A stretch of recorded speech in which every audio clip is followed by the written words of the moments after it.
So welcome everybody. So this is our third or fourth one now of linking up doing podcasts, kind of with Caleb, aka the Baron, aka Mechanic IRL, and as you can see, oh, that's actually a good call. I'm going to pause the alerts really quickly. If you've been around my content for the past few months, I guess, then we've been doing a lot of really cool stuff with Brownells, playing with Baron. We've done a few podcasts, culminating in a really awesome experience to come out and hang out with you guys, which we will talk about in a little bit. But it has been a while since we've linked up. So for anybody that's either new to my content or new to Tarkov or something like that, you can give us the real brief rundown of who you are, what you do, and then how that brought you to Tarkov. Yeah, absolutely. So I am the Baron. Right. My real name is Caleb Savant. I'm a gunsmith at Brownells, and I do a lot of their content creation type work. So I'm everywhere on their YouTube channel. Yep. A lot of different gunsmith tutorials and things like that. I basically do what Jesse does on YouTube, but with guns. With guns. So a lot of like how to gun stuff. Yeah.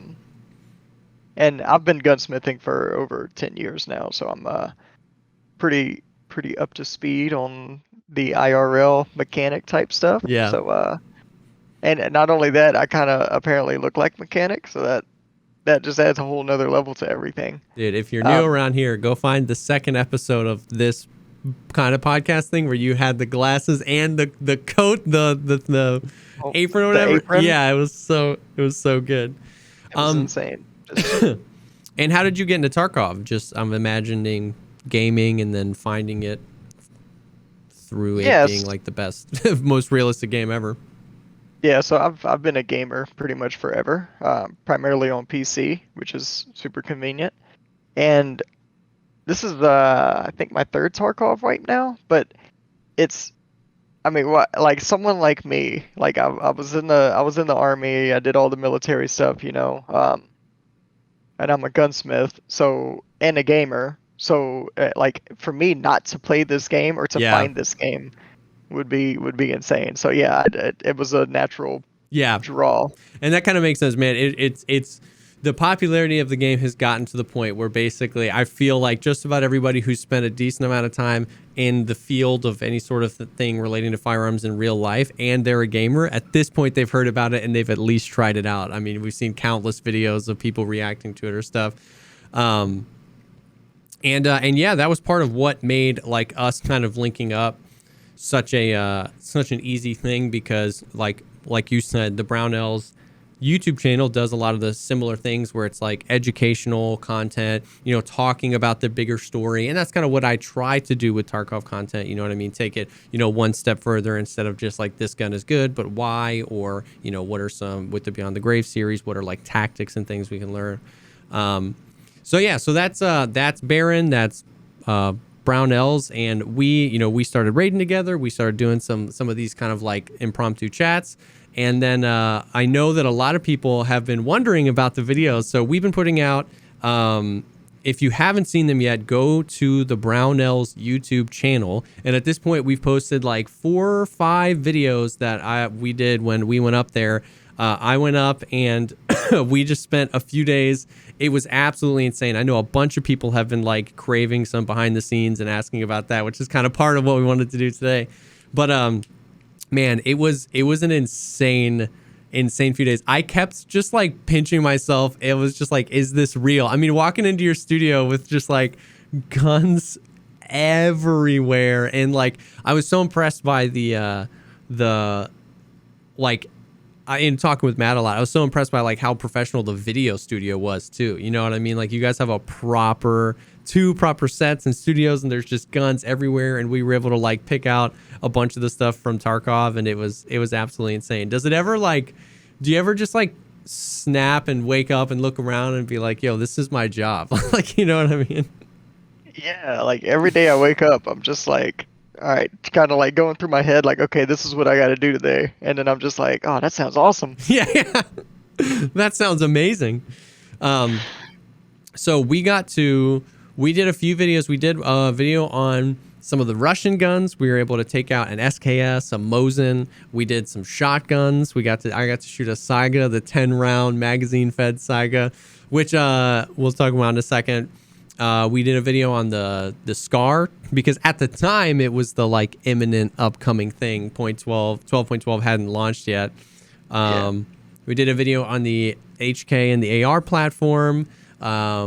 We did some stuff on some cursed guns, which is excited to share, and then we did a cool build that we're excited to share. So it was a crazy cool experience being able to go out and just like see you guys do what you do, see how you guys, you know, present information, reach across. And, you know, like a lot of what we talked about in those videos was how I can be like a proxy for gamers who use Tarkov to get into the gun world, because that's kind of what happened to me. I had very little experience with firearms in real life. I got super into Tarkov. I had just enough experience with firearms in real life that when I heard that and saw that all this stuff was real and like these parts and some of my friends, I was like, man, this makes me want to get back into this stuff. And that just feels like a really natural flow for a lot of people who are able to, you know, go shoot with some friends or go pick up something. And just like, so it was pretty surreal experience to like feel and shoot and see these things that I, you know, shoot scavs with all the time. Yeah, man, it's like, it's crazy because I can go into like my presets and start building a gun out in Tarkov, and like I'm looking at parts and I'm just like, okay, I know this doesn't work with this whatever, and it's just like that in the game as it is in real life. And there are a few things here and there that I mean, it's a game at the end of the day. And you know, some of the stuff we even found out on set didn't work together while we were building your gun. And yeah, it's just kind of a learning experience. And I mean, it's one of those things like in my mind as a gunsmith, these two things should work together, but like the measurements of the parts were just so close that it just didn't work out. But and that's a really interesting thing, because like once again, you hear like, okay, all, you know, every single one of these parts in the game is a real life, you know, part that's manufactured and you can get, and you're like, yo, that is crazy. But there's still a part of you that if you just play video games, you know, you it's just like an understood thing that like, okay, this doesn't work with this. You know, we're used to that. If you play a lot of video games, you're used to like, okay, I'm going to make a build, even if it's like an RPG character. It's like, okay, I can't wear that armor with this armor because then I'd be like into like heavy armor or any of that stuff. So there's a part of it when you're building guns in Tarkov, sometimes you're just like, oh, that doesn't work with this, that doesn't work with that. But like to then go in, like that was such a surreal experience to actually build a gun from the ground up and actually see that it's not just because they arbitrarily are like, we don't want this to be OP, so this doesn't work with that. It's like, no, some of that stuff, even though it's an, you know, AR or an M4 part, it just doesn't fit when you have that gas block, or it just doesn't fit when you have that receiver. And so it's like, it's just crazy to see that in real life as well. Yeah, that's exactly it. It's almost like real life is balanced. Balanced. Some of the surreal experiences. Well, the craziest thing was like feeling the weight and recoil of all the guns. So some of the ones that I keep coming back to are the Mosin. Like I notoriously preached all the time in my chat that I was so mad that the Mosin had such low ergo compared to other guns in the game, because I'm like, yo, this is just a toothpick, you know, with a pipe in it, and you know, my character can't hold it upright for more than 14 seconds. What's up with that? And then we got to the range and you like handed me the Mosin, and Matt was like, okay, hold it up because I need to frame the shot and pull focus. And so I'm literally just standing there in that situation where I'm just like holding it, and I was like, yo, this thing is heavy, and it's so long that it just like the weight out front there. Oh my gosh, I can't imagine now thinking about how in the game you put a suppressor on a Mosin and it's literally zero ergo. I can't imagine putting a suppressor at the end of that thing. Yeah, and then like we didn't get to do it, but if you put a scope on that thing, like the scope that mounts on the Mosin is so high above the stock, you can't rest your cheek on it. You have to like lift your head up while you're holding it. So it's a super uncomfortable situation. That's so funny. So that was definitely one that stuck out because of how how it looks in game as just this tiny little thing, and it was actually brutal to try and hold and be accurate with. The other one was the Scar. We talked about it in the video and just being out on the range. One, how light it was, and two, how little felt or perceived recoil there was. Like, I don't remember what break was on there, but it wasn't a relatively like, min-max kitted out thing. It didn't have like crazy foregrips or anything. It was literally just like a Scar L with a break on it and an optic, and you were like, all right, take some shots. And it like didn't move. It was the first time I really felt like I could feel, once again, based on very little shooting experience, but I actually felt like I could feel the muzzle brake working, where it would almost push the gun down, you know what I mean, to cancel out the upward movement that it wants to do. Yeah, that's kind of a weird gun, because weight wise, like if you were to put them on scales, a stock Scar is almost the same weight. It's just a hair lighter, Really? but almost the same weight as like a stock M4. But because it's so big and all the weight itself is in the bolt and not the actual like body of the gun, it's really balanced, so it feels lighter to hold.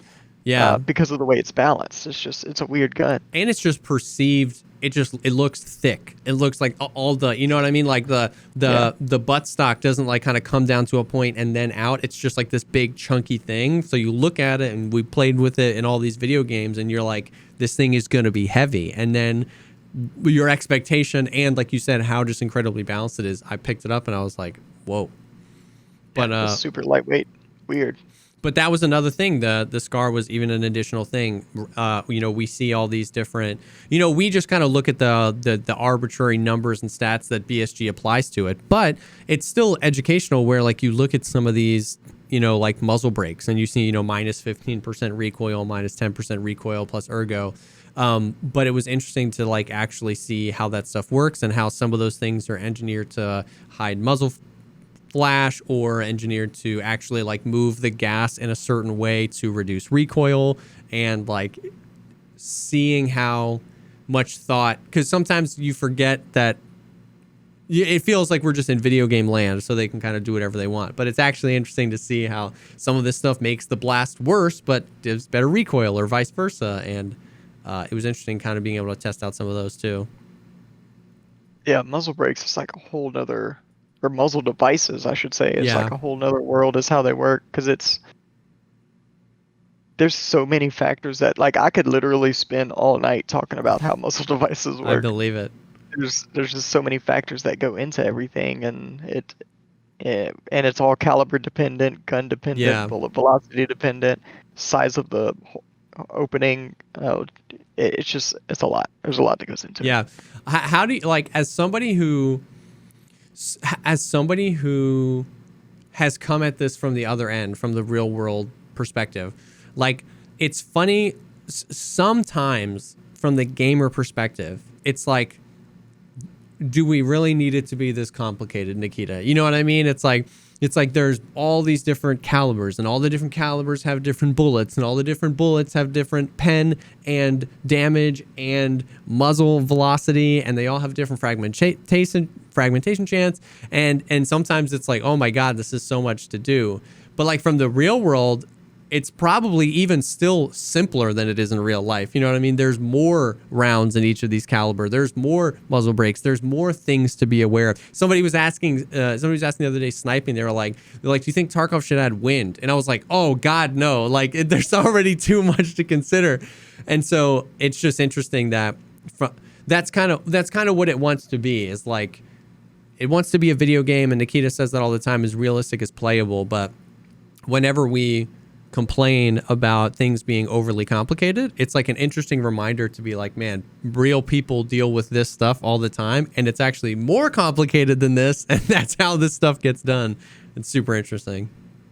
Yeah, it's way more complicated in real life, like all the gun stuff, because like coming from this world where like I'm gonna use air quotes here, like I'm considered a ballistic expert and a firearm expert. And I come from that world where I do that every day, and then I come to this, and I'm looking at it. I'm going through the game, like I literally have my game up right now, and I'm looking at it, and I'm like, this isn't it's kind of watered down from what it is in real life. It's not nearly as complicated as it is in real life. And like that was the perfect way to put it. It's as realistic as playable. Yeah. It's accessible for people to hop in and still kind of fundamentally understand what you're supposed to do, shoot bad guy in the face, you know what I mean? But but it really does educate you on how much goes into this kind of stuff. You know what I mean? Whether it's video games or even movie magic, you know what I mean? We see all this kind of stuff and just don't realize how much goes into it. Last kind of thing from the trip, from actually being up there, was I was able to shoot a full auto HK 416. You guys let me dump a few mags out of that, and that was insane. It was such an interesting experience. And I think you were all just looking for my reaction, because it's just you don't know until you do it. You don't know what that feels like until you do it. And it was so interesting. And I was so focused from the content creation perspective on making sure I got the shot and making sure I looked cool. We were at that point, we were kind of chasing the sunlight. The sun was setting and we didn't have too many times. And I was focused more on that. And that first time I let it go, I mean, it just pushed me back. It was one of those things where the next few mags I went through, it wasn't necessarily that hard. It wasn't a ton of recoil, but it's just, if you aren't aware of it, if it starts kicking you back, there's almost no coming back, because it's just started moving you. And I had to just stop, and we reset. And it was such an insane experience being able to shoot that thing. Yeah. And do you have a clip? I don't have the clip up, okay. But I'll pull up that clip of the video after the cast. It was so good. Yeah, because that was perfect, because in real life, so you get it all from both sides. You get your Tarkov players saying oh, I saw a guy shoot this full auto gun and it was like a laser beam, so that's how it should be in Tarkov. And then it's okay, then we have you who you weren't ready for the recoil, you weren't braced, and it just it took over you. But then when you were ready for it, it's you were laser beaming it. But I'll say this: so if you're a PMC running around with all your gear on, dude, you see a guy there, you throw up to shoot, you're not gonna be fully braced. You got the weight of your backpack, you got all your gear, so that recoil is you're not gonna be able to manhandle it. Like you can, and these dudes on Instagram that are just perfectly braced, standing still, laser beam. Yeah, they've done that. They've done it 1,000 times with that specific gun, in that specific stance, at that specific distance. That's a very different thing than I ran out of ammo, so I picked up my enemy's gun. I have his. I got 40 kilos worth of loot. I'm full sprinting. I'm out of breath. I'm stopping on a dime, raising my gun. A lot of times side strafing and trying to full auto somebody 14, 15, 20 meters away. It's you ain't going to be laser beaming. You know what I mean? If you're moving at all while full autoing, you're not going to be laser beaming. That's not happening. Yeah. So that was a really interesting experience, because you're absolutely right. The second and third time we went through the mag, I kind of felt that, where I was I feel like I could put some pretty accurate shots on a target, 10, 15 meters away. But me and Veritas try to explain that all the time on the podcast, where it's there's such a difference between 10 to 15 meters away and 40 to 50 meters away. Even just hold, you know what I mean? Just no gun, no recoil. Take a laser pointer and point it at a, you know what I mean, at a quarter 10 meters away. You know what I mean? You could probably keep the laser on that quarter. Try and put it on a quarter at 30, 40, 50 meters away. It's just the natural shake of your hand is going to pull that laser all over the place, and you're not even firing a gun at that point. So I think that transitioning now into so we talked a lot about my experience coming up, and I think maybe at the end we'll talk a little bit about, we got some more exciting stuff coming. We don't want to spoil it. Oh yeah. But no, not yet. That experience coming up was surreal for me. But we can also take this as an opportunity to pivot again into 12.12 was a big change. A huge sweeping change to the game, and I'm so excited to get your perspective on some of these things. So talking about recoil, they've messed with the recoil system of Tarkov pretty significantly. Rifle calibers, 7.62, 5.45, 5.56 feel way more jumpy at that 20, 30, 40 meter mark.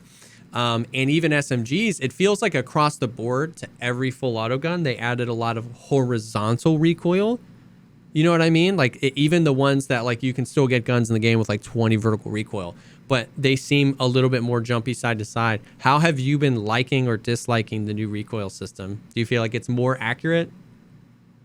Yeah, I've been loving it. I feel like as far as like a realistic perspective goes Yeah. of how a gun actually handles, they're moving in the right direction. Yeah. Because we all know Nikita's definitely going for realism, so he's moving in the right direction. Yeah. So no doubt. I agree, No man. doubt about it. It really feels like, once again, I've not been in any real life action. I haven't served. I haven't even done training or anything, but it really does feel like, even though it's getting me killed a lot because I've got, 4,000 hours of the old way of Tarkov, so it's going to be killed a lot because I'm seeing a guy 42 meters out, pulling up my M4 and trying to full auto him, with a hollow, because I used to be able to do that. But it really does feel like, when it's all said and done, maybe like 6 months from now, a year from now, when we're really used to this new system, distance will be one of the most important factors in an engagement. And that feels right. You know what I mean? If I'm swinging a corner on somebody, yeah, sure, full auto that thing. You know what I mean? They're 2 meters ahead of you, put every round. If they're 25, 30 meters out, maybe crouch and try and plink, plink, plink, plink. And if they're 100 meters out and you have a red dot, maybe just don't shoot and try and get closer, close the distance. And so hopefully that will be more of a thing, because you used to be able to slap a PK06 with the tiny dot and just shoot anybody from any distance, anytime. You know what I mean? Right. Yeah. Yeah. I can't wait to see where it's going, because it's just like that. I mean, trying to shoot a guy at 100 meters out while you have a red dot optic, it's doable if he's standing still. Yeah. Yeah. If he's moving, then you're going to have a much harder time. Because like the biggest argument I get from like Tarkov stuff is people that are like, oh, I went to the range and I can hit this target with my red dot at this distance. Yeah. It's like, okay, is that target moving, and are you in fear for your life at the moment? Yeah. Are you moving? Is the target moving? Are you in fear for your life? Once again, how tired are you? How much gear do you have on? You know what I mean? And your background's green and your target's spray painted bright white too, so that's a whole nother factor. Yeah, instead of a camouflage dude running through the woods. And what's great about Tarkov is that like the bullets are, the ballistics and the bullets, like, that the game renders the bullet. When it leaves your gun, it's a rendered thing. It's not like hit scan, right? So what's great about Tarkov is that if you do want to risk it, if you do want to take that chance and give away your position, if you hit the shot, you'll hit the shot. You know what I mean? It's not like the game, just like in real life, if you wanted to do that, if you were in that situation fearing for your life 1,000 times and chose to take the shot, eventually you'd hit it, right? But it doesn't mean it's the smartest thing to do. And so I like that Tarkov is kind of falling into that place where the game really tells you this is not the way to do this. This is not the way to engage. If you try to full auto this guy or shoot him, you're going to miss, and then he's going to know where you are. But if you want to do it, you can. You know what I mean? Yeah. Yeah, you make a dumb tactical decision, Tarkov's going to slap your hand. Yep.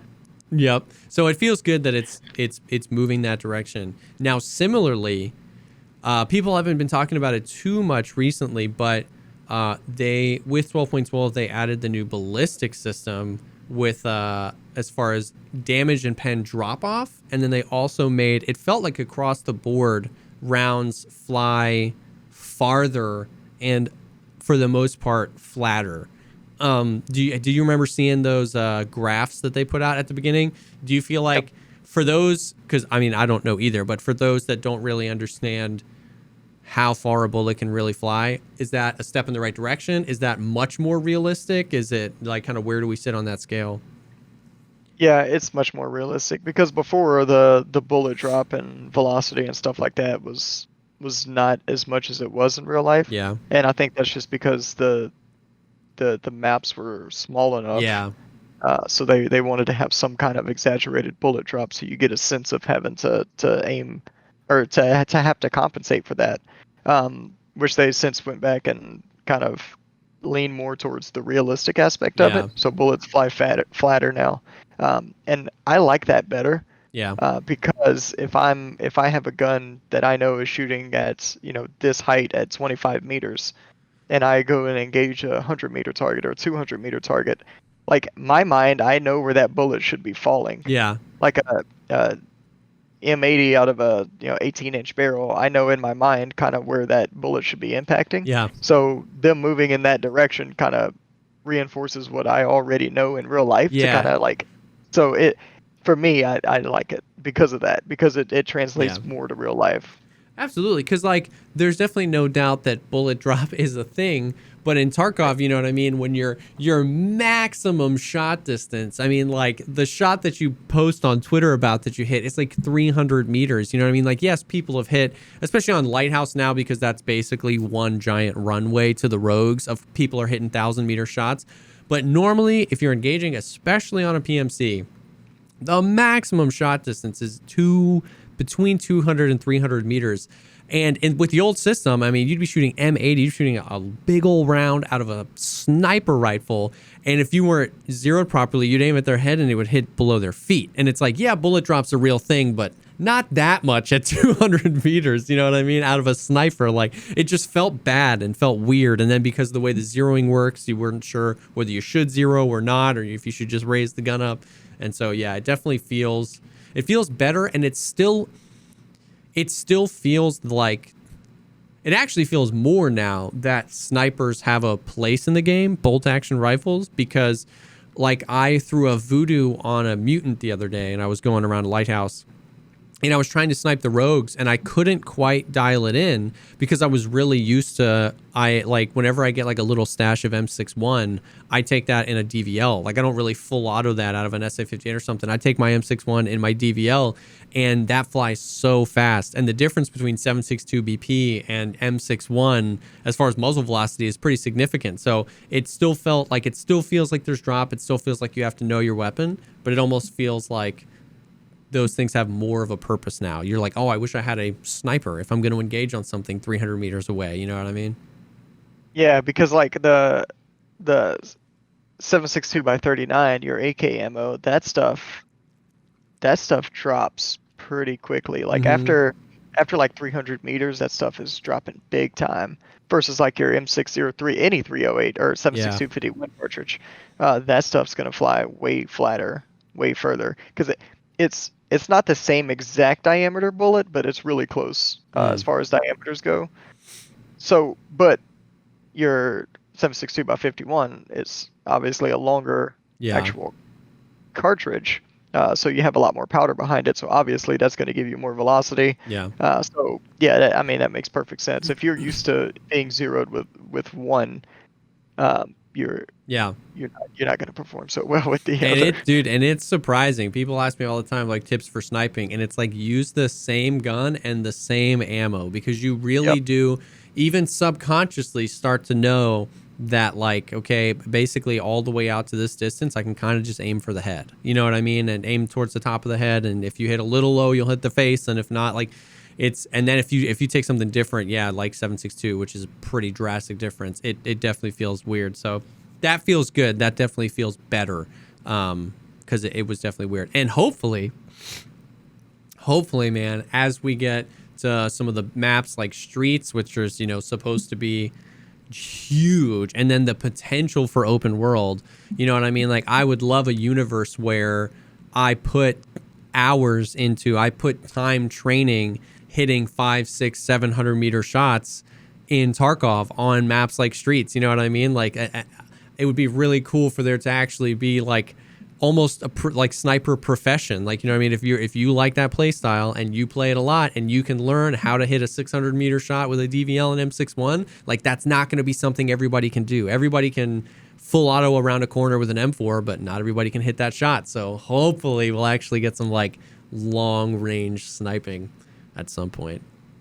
Oh man, it's gonna be crazy. I can picture it now, like going into Streets, geared up for your sniper set. You're in this building, like laying down, looking out of this window, and you gotta wait like 30 minutes. Dude, for your shot. Seriously though. But when you get it, it's gonna be so rewarding, dude. And like, I mean, you and me talk about this stuff all the time, but like the squad play mechanics, you know what I mean? Imagine having 2 or 3 guys in 2 or 3 separate buildings, and then some really lightweight guys moving around on the ground. not engaging, but communicating with the guys who are sniping, saying like they're moving this way. Maybe you readjust, you wait for them to come down the street. He's like, he's coming right now. He passes the building, boom. Like that is going to be unreal, like unreal with the unprecedented level of realism we already have in Tarkov. If that is going to be possible, that would just be insane. So much fun and great content for sure. Oh my goodness. Like, just imagine going in with a 5-man and you have 2 of those guys sniping. Yep. And then the other 3 can pull fights in the direction so that they get a shot on them. That would be insane. Oh my gosh. That would be so freaking cool. That would be so freaking cool. All right. So what other changes that came in 12.12? Oh yeah. Okay. So as somebody that has in real life geared up with, I'm assuming 40, 50, 60 pounds of gear, and then been forced to run around with it and shoot accurately, how do you feel about the inertia system? Obviously, at the end of the day, we're holding a mouse and a keyboard. We're not holding the gear. But what I like about the system is that they took care to like test it out. You know what I mean? It was tested previously and ran through a lot of different iterations. How do you feel about inertia in Escape from Tarkov? Inertia has made Tarkov like another game. Yep. Because the way I've always played Tarkov was like slow, deliberate. Like every move I made, like I thought about before I made it. I wasn't just like running around, you know? Yeah.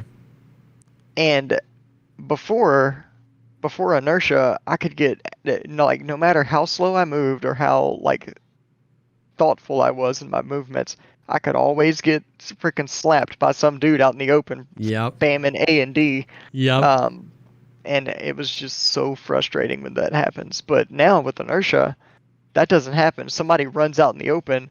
They just made a stupid tactical decision. Now I have cover. I have the advantage. All I got to do is drop to a knee. Now I have the recoil advantage. Yep. And it's made the game so good. Like whenever this wipe first happened, I had to like boomerang back because I was kind of adjusting my play style so that I could compete with the people that were just running around being crazy. Yeah.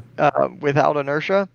And then once I adjusted my play style like back to where it was and like how I actually like to play, then I really I really started to dominate. Yeah. I say dominate. I suck at Tarkov, but I'm Listen, dominating. We all suck at Tarkov. We just have moments of greatness. You know what I mean? Sometimes you just suck. Sometimes you just do. Nikita, the quote of the year. Sometimes you just suck.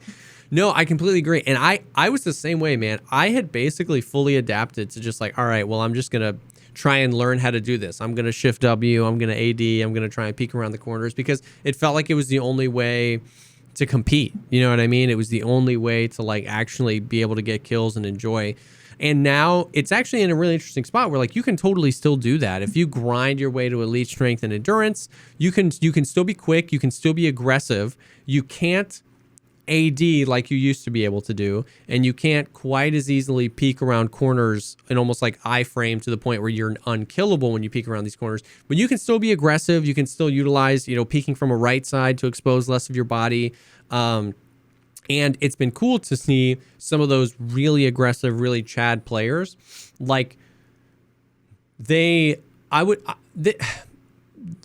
disagree with me here, but it feels like in the old Tarkov meta, you could basically rely, like 80% of your engagements, you could rely on movement. Like if you AD'd enough, if you flicked up enough, if you wrapped around the corner fast enough, you could win. And it's interesting to see these guys almost fall back more to like map knowledge and flanks being the majority of what gets them to win, in addition to the smaller percentage, which is like the movement and stuff like that. Seeing these guys like get engaged on, and instead of re-peeking like they always would have done, they just run, flank around, boom, get behind the guy, get the kill. And it's like, okay, yeah, I want aggressive play to be in the game, but I want it to be like that, where you have to outsmart your enemy, not just out, AD spam your enemy. That's felt good. Yeah, that's so good now, especially when you're playing with somebody else. You have a teammate, because they can anticipate that flank and set up. Yes. So whenever you're fighting the guy, and then that guy goes to make the flank, boom, your teammate's waiting for him, and that's it. You got 100%. You get the kill, and that's so rewarding as far as team play goes. Yep. and over time, you know what I mean? Like I'm really glad for the people that started the game now, because they're just learning the game with inertia. And it's going to take the rest of the players that have been played for a really long time for the ripple effects of inertia and of the recoil system, and of really just what Nikita wants to do to the game. The ripple effects of that are going to take a while to really permeate the community, and they're going to be great when they do, because like you said, now aggression is more about flanking around and map knowledge than just strictly movement and flicks. So that means engagements are lasting a little bit longer. But like you said, if you're in a squad and you guys have really good map knowledge and you're fighting somebody with really good map knowledge, you might be like, yo, Johnny, go hold this because that's the flank I would make. Boom.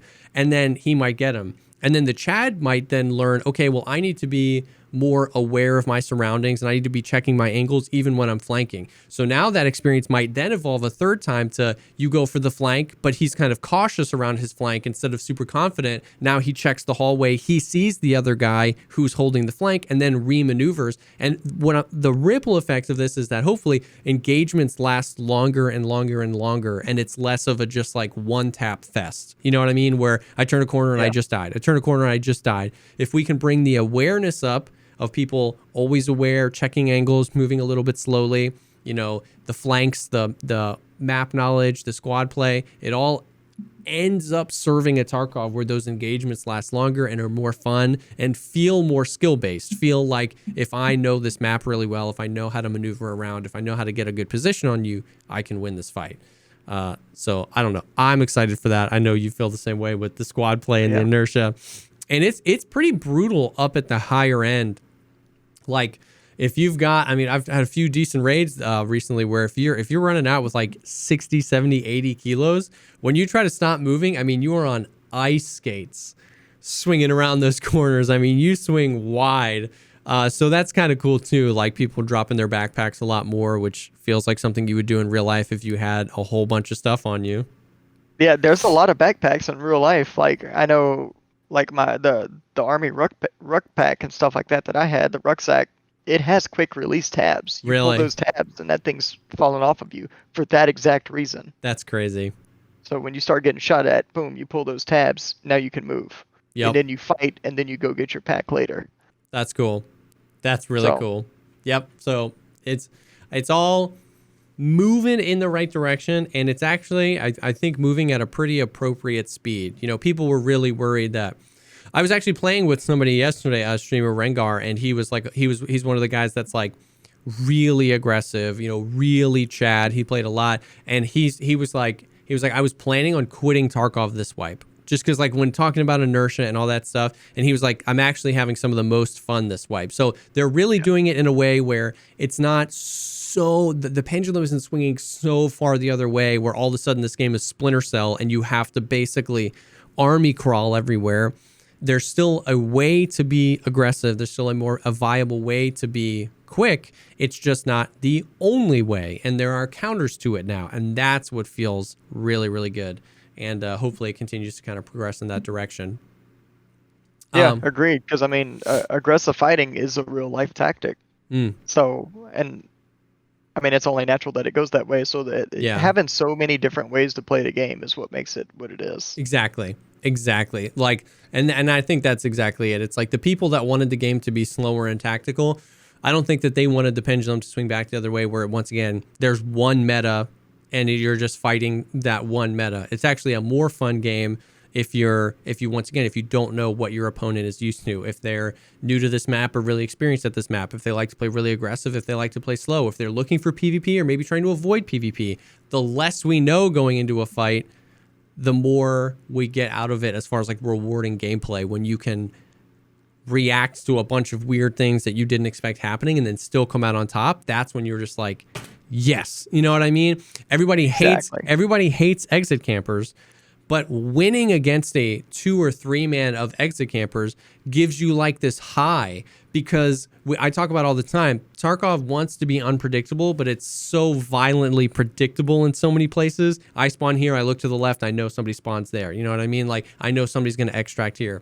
So it's like extract camping. Nobody wants to be extract camped, but when you win that fight, when you truly came across something that surprised you and you had to make crazy split-second decisions you weren't prepared to make, and you make them and you win, that's a good fight. You feel good after that. So let's bring more of that, away from the extract and just into the game. You know what I mean? The less we know and the more you have to kind of just like react, the better and more fun it feels. You know what I mean? Yeah, agreed. 100%. All right, so the other big thing that came to the game that I want actually like your perspective on is VoIP. Now, I think basically everybody agrees that VoIP is just like one of the most fun things to come to the game. But like, well, I guess, yeah, we'll start there. Just like, how have you been enjoying VoIP in Tarkov? Oh, I love VoIP so much. I've had so much fun with so many awesome VoIP interactions. Yeah. It's just like breathed new life into the game. It has. Like, I never took the Scav PMC extract, but now like scavs are like begging with me, like, oh, please don't kill me. I'm just here for some loot. I'm trying to make some money. I'll take the extract with you. And I'm like, yeah, okay, let's do it. Sure, you know what I mean? Like, it's welcome to Team Barrett. Yep, easier extract for me. Yeah, I think VoIP has been great. And it's in a good spot right now. Like, first week of the wipe, everybody was friendly, right? Because it was just like, it was new. And then you had like the next few weeks of the wipe where almost everybody wasn't friendly because they were all on their kill quests, kill bears here, kill USECs here, kill PMCs here. And it's like, listen, sorry, I gotta kill you.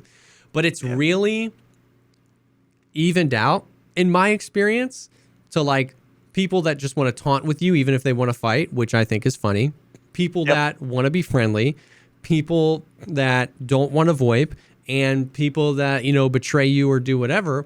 And it's just made some of the more mundane interactions more cool. Like in the past, up until this wipe, player scavs were a scourge. Like if you were a PMC, the last thing you wanted to deal with was a player scav because he has nothing to lose. You know what I mean? Like that man does not care. When you're fighting a PMC, they're trying to live too. They're trying to keep that big old gun that they brought in. But now a player scav, it's like you have no idea how that interaction could go. Exactly like you said. They could be begging for their life. They could be pushing you down. They could want to take the extract with you. They could want to just go their separate ways. So I think VoIP has definitely brought some new life into the game. Now, the reason I wanted to get your perspective on that is VoIP has gotten me thinking. Now, they've talked in the past, and I think we've even theory crafted a little bit about like they've talked about, radios or earpieces, being able to communicate long range with people, communicate with, maybe just your friends in raid, you know what I mean? Like your group turned to channel 17 or whatever. I guess my question is like, if you're like out on a mission, if you're like in the field, how much do you communicate with the people around you, and how do you do that communication? Is it all through radios? Is it basically everybody just like shuts up unless something's going wrong? How does that kind of work? So that depends a lot on what type of squad you are and what you're doing. But for the most part, I mean, let me just back up. First of all, you're always communicating. You always know where everybody is. Yeah. That's the goal. You don't ever want to not know where your teammates are in a real life situation. So that's key there. And most of that like if you're like all in the same building, most of that communication's done through just voice, just non-radio. But anything outside of that's done through radio. And all the radios, if you're using a military radio like an embedder or something like that, you're on a frequency. That frequency's hopping so that no one can tune into it. Because all of your radios, you take all your team's radios, you put them on the same frequency, then you set them to the same frequency hop. So now they're hopping frequencies, but they're all doing it at the same time in sync to the other frequency. So it sounds like you're just talking on one frequency, so that no one else can tune into your frequency. That's super interesting. That's how that's done. That's very interesting. And then you change your frequency and your frequency hop like every so many days, just so that for security reasons. Yeah. But that's how it's done in real life. And the reason I ask is because like how much fun VoIP is really has me asking, like, what I mean? This is obviously definitely not high on the totem pole of things I want BSG to work on, but it has me thinking how it could be evolved. You know what I mean? Like everybody, a lot of people think, why have radios in the game? Everybody has Discord. Like imagine you and me are in a raid, we run into somebody on Shoreline and we want to be friendly. Maybe we're in an open world scenario, or maybe even we're just like, we then go fight Sanitar and we go, hey, you go flank around that way, I'm going to go this way, and then you're going to stay right here. In Tarkov right now, as soon as you're out of that VoIP zone, it's like, I have no idea if that guy was like, sure, and then dipped. I don't know if he died. I don't know if he is waiting and he did exactly what I said and he's waiting. Like, and so that the elaboration, the extension of team play with those radios or with something like that in game, I feel like would be cool, especially if we start moving towards maps like Streets, that's supposed to be huge and, have a much longer raid timer than just 45 minutes, and, potentially even open world. I think that could be really cool, or even just squad play for the immersion aspect of like hopping out of Discord and going in and being like, and splitting up and saying like, I'm going to go hit the resort, you go hit the pier, and we'll be able to communicate. I think that would be pretty cool. Yeah, you can run into somebody and be like, yo, tune to 6537, and then now you can talk to that guy no matter where he is. So Exactly. That'd be dope. And then this is just kind of Jesse's natural brain process. I'd love to hear, and obviously, your experience is much more experience than I have, but once, kind of like you alluded to, there's thousands of different squads and different missions and different things. So of course everything is different. But I heard somebody talk about this the other day. Again, it's something that's brought up many, many times. And I don't necessarily have a hard and fast opinion on it, but how were you guys trained to identify friendlies like your own if some communication broke down happened? And in the spirit of like, in a lot of ways, Tarkov has to suspend the disbelief. They have to make something unrealistic to make it feel more realistic, right? We talk about that all the time, where sometimes this isn't necessarily a realistic thing, but it makes for a more realistic experience overall. Somebody brought up teammate indicators, which comes, all the time, every once in a while. And, I remember an old conversation that me and Veritas had where it's like, you know what I mean?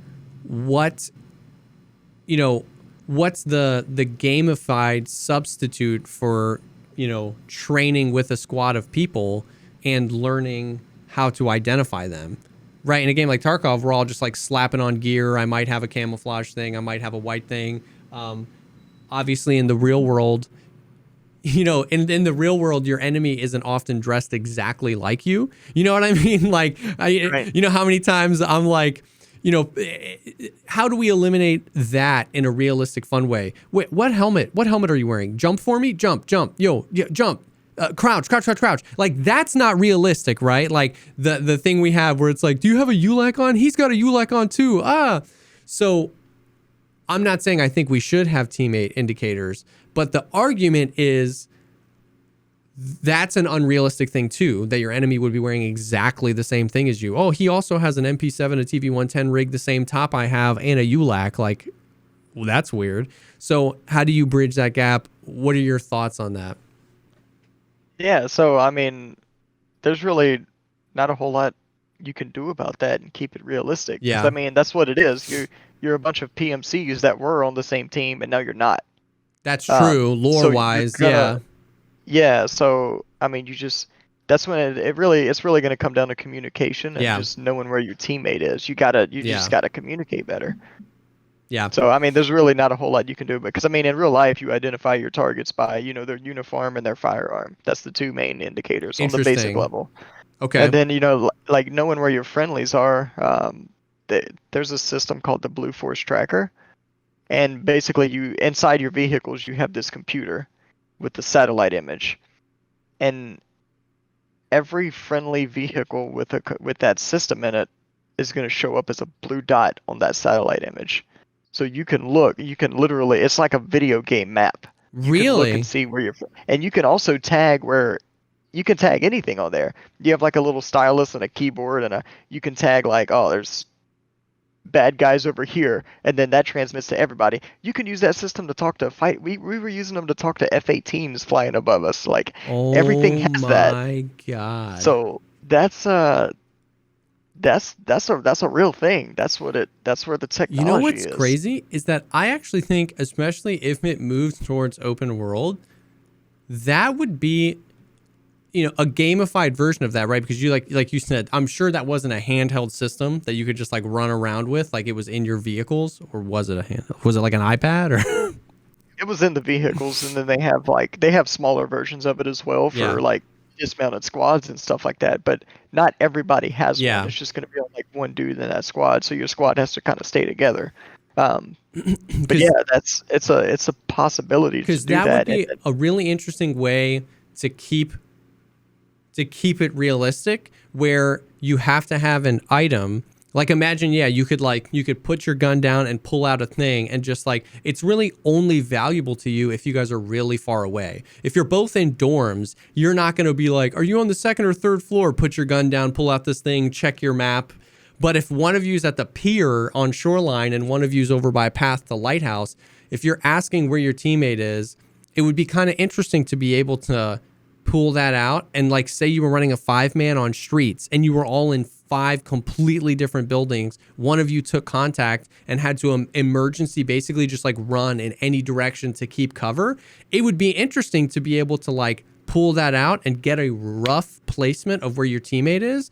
But assuming you then moved onto the location of your teammate, that wouldn't be a substitute for then requiring good communication, because it's just like, you're just a dot on a screen. So if you see somebody, that somebody could be your teammate. It could be the enemy your teammate was fighting. So it's like a way to not need teammate indicators, but still almost like have this cool system that allows for more spread out squad play. That would be like an interesting, I had never heard of that before. I didn't know that was a real thing. That's actually kind of cool. But that would be a fun thing to theory craft, like a gamified version of that. Like, because we know Tarkov, Nikita has said that we're going to have GPSs on us, and nobody knows what that means. He said that compass slot is going to be a utility slot, that one day we're going to be able to put a rangefinder in there or a GPS. What the hell does that mean? I don't know, but that'd be something that I could see being pretty cool.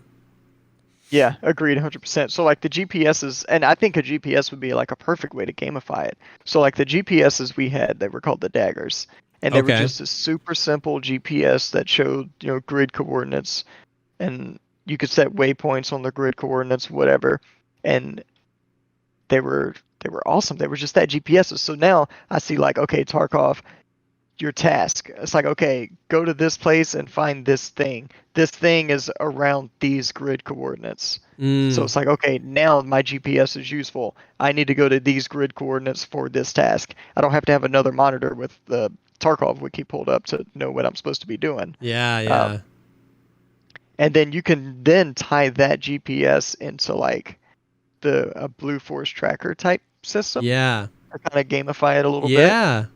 So I think that's something that could happen. Yeah, that would be super interesting. And then once again, it sounds like we're way off in outer space here, but we're not really. Like, Nikita has said that he wants to do radios. Nikita has said that he wants to do GPSs. So if they do those things, we talk about this all the time, where it's like, create content that then gives the player a content creation machine, right? Like VoIP. This is the difference between guns in Escape from Tarkov and VoIP in Escape from Tarkov. It takes a lot of work to model a gun, to model all its parts, to assign it stats and values, to make sure it's not overpowered, but it's cool. You put that in the game and it's awesome and it's fun. 6 months later though, it's irrelevant. We're used to it. It's just another gun. VoIP, they spend X amount of time making, and for the rest of time, there will be VoIP highlights on YouTube. There will be insane, like every few months, you're going to run into an encounter where you are like DMing your friends on Discord. You're being like, yo, this was crazy. That is a feature that they designed that gives the player a content creation, and I don't mean content creation as in like everybody has to be a YouTuber. I just mean like you're creating your own experience now as the player, whether you're a streamer or a YouTuber or just a guy, you're creating the experience. So that would be like, these are more of those types of tools where exactly if you take the GPS and you gamify it a little bit to kind of have like the Blue Force Tracker vibe, where you could identify targets or identify your friendlies. You can also tie that into a lot of stuff of, say you're on streets and you're, you know what I mean, you're chilling, you're with a squad, but now you're on your own, you guys have split, and the BRT or whatever with Scav Boss rolls by. You don't want to engage by yourself, but now you can call out rough GPS coordinates so that the rest of your squad pulls up and they go, oh, okay, Scav Boss is around here, let's all move in and meet here. Or maybe even you find somebody and you tell them to tune into your radio, and now you can use the GPS. So you can be like, okay, because he might not show up on your Blue Force Tracker thing because he's not an actual friendly in your group, but you met him in raid. Well, now you can just communicate via the GPS. You head to these coordinates, I'm ahead to these. Obviously, this makes more sense if the game is bigger. The maps are a little too small. But even if we don't get a proper open world, even if they just start connecting some of them, maybe we get streets, Interchange Customs Factory, Shoreline Lighthouse, Woods. Even that kind of stuff could be pretty cool. Yeah, then you're like now with all the big map stuff, the Blue Force Tracker and the GPSs, you're like merging Arma 3 and Tarkov. Yeah, and like some of the best about DayZ and some of the best about Arma 3 and some of the best about Tarkov. You know what I mean? Like people, it hurts my heart. I get it. I don't judge people, but it like hurts my heart when people are like, I don't see how open world could be fun in Escape from Tarkov. And I'm just what do you mean? Like every day, every raid I go into, I think, I want to be in this raid forever. Like I want to be in this world. I want to meet people and do stuff and move around and like, and of course it's because a lot of people can't see through the lens. I don't expect everybody to be as into Tarkov as I do. You know what I mean? A lot of people don't know that being able to extract loot is a thing. You know what I mean? Because if you don't realize that, you're like, why would I want to be in a raid for 3 hours? I'm in for 5 minutes and I have enough loot that I want to extract with. And I'm like, okay, that's understandable. But imagine a world where you can then go over here, pay your little scav to take your stuff, and then you're back in instead of having to go back to the menu. And so, I just think like, I really hope, even like I said, even if at this point in development, a fully open world isn't on the table, which actually Nikita just recently on that recent podcast he did with the emissaries was talking about how like they're not 100% sure they can do open world. They still want to. And Streets is basically the big test of that, because he was saying that they've said before that Streets of Tarkov is going to be bigger than all of the maps we have combined. We're not going to get all of it at the beginning, but that's basically their litmus test where they're like, if we can get done what we want to get done with Streets, we'll be able to do open world. So it'll be really interesting over the next year or two if we start to get some of those pieces of Streets, what that looks like. But yeah, man, that I don't know, that ended up being a really cool conversation. I had just been thinking about VoIP a lot, and then what VoIP could mean for radios, and then what radios means for teammate indicators. And I do think that that's perfect. They've already talked about wanting to do GPSs, and those are some like really interesting ways to utilize that gamifies it and still feels realistic. And for anybody that listens to this and thinks, well, making squad play stronger is, rip the solo player. Two things. One, Nikita always said it was going to be a squad focused game. But two, game mechanics that give squads confidence to split up is actually better for a solo player. Because if a 1v1 is easier than swinging a corner and there's 5 guys right there. Tarkov does not incentivize groups to split up. Like 5-mans run in like stampedes through reserve through the, you know what I mean? Like it's when you turn a corner, you see 4 of the 5-man right there. But if those 5 dudes are all over Streets or all over Woods or all over Shoreline, and you plink one off and you can just go quick loot it and get out of there before his teammate comes, or even then set up and watch the body and wait for a teammate to come because you know he's coming. Like, that's the kind of stuff where it actually, anything to incentivize squad play to split up a little bit is going to be way better for the solo players and better for the squad players, because it's going to be fun, more immersive for them. And, you know, you're not going to be taking on 1v4s, 4 guys staring at you right in the face as often. Yeah, agreed. And like when I'm playing solo, my tactics are completely different than when I'm playing with my teammates. Yeah. Like when I'm playing with my squad, I'm way more aggressive. I'm making a lot more noise. We're moving faster. Yeah. When I'm playing by myself, it's the exact opposite. So, I mean, with keeping that in mind in those situations, it's going to apply exactly the same. Yep. Solo players are going to have to be, they're going to have to move slower. They're going to have to be more careful. But if they get a successful ambush, they can take out like 2-3 dudes before they even know what's going on. 100%. Yeah. So 100%. And of course it's a subjective thing. Some people might not like that play style, but you know, it's one of the reasons why I love woods. You know what I mean? Because it's a map where you can see somebody. You can then say, does he have a friend? You can wait and be like, oh, he does have a friend. Oh, he has 2 friends. They're probably going over there to lumber. I run around here. I wait. They all stop. They're looking for Sturman. I can go pop, take out 2 of the 3. The third guy's freaking out. He starts making mistakes because he's scared, and I can wait for him to mess up, take the third one out.